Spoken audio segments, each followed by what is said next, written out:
ஹாய்ங்க வணக்கம். அங்கே பாருங்கள், நம்ம மாடி தோட்டத்தில் பரண்டை அன்னைக்கு வந்து அறுவடை பண்ணிக்கலாம். பரண்டை நல்லா மழை பெய்யவும் நல்லா வந்து துளிர்த்து வளர்ந்துருச்சுங்க பாருங்கள்.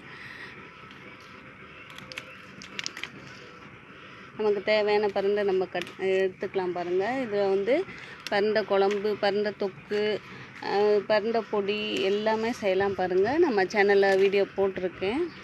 இன்றைக்கி மாடி தோட்டத்தில் வந்து பரண்டை வந்து நிறையா இருக்கும், அறுவடை பண்ணுறேன் பாருங்கள்.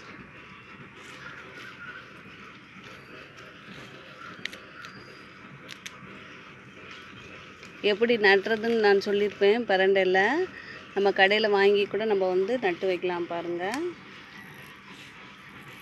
இது மாதிரி நம்ம கொழுந்தை எடுத்து நம்ம சமைக்கும்போது ஈஸியாக வந்து கையில் வந்து அரிக்காது, கை அரிக்காது, எண்ணெய் தடவவே தேவையில்லை. அப்படியே நம்ம வந்து கீரை க்ளீன் பண்ணுற மாதிரி க்ளீன் பண்ணிக்கலாம் பாருங்கள்.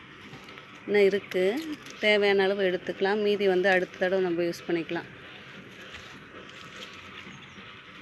பரண்டையில் ரொம்ப நல்லது எலும்புக்கு அப்படின்னு இங்கே பாருங்கள். அதோட கீரை எல்லா கீரையுமே வந்து நல்லா மழை பெய்யுமோ வந்து நல்லா தளிர்த்து வருது பாருங்கள்.